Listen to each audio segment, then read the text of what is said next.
So if you have community property debt and you're wondering if there's strategies of how to divide the debt, sure. It depends on what it is, right? Sometimes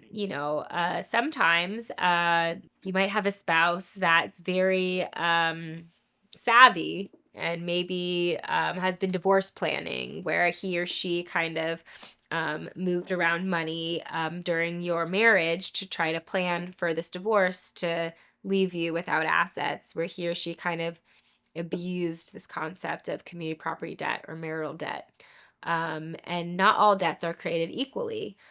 So, for example, if you have a spouse that was cheating on you in California, judge doesn't really care that much about the cheating because we're a no fault divorce state, which means that you get to get divorced if you don't want to be married anymore. We're not going to put your spouse in jail for cheating on you, right? It's no fault. The judge doesn't really care. But the time when cheating can come into play and become relevant is related to community debts.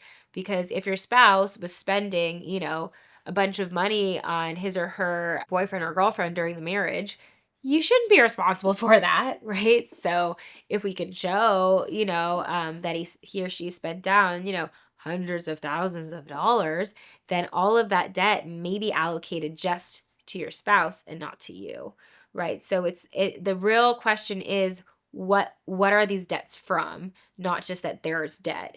And if there's a way that we can trace kind of these specific types of expenses that we might be able to characterize as his or her separate property debt, we should do that.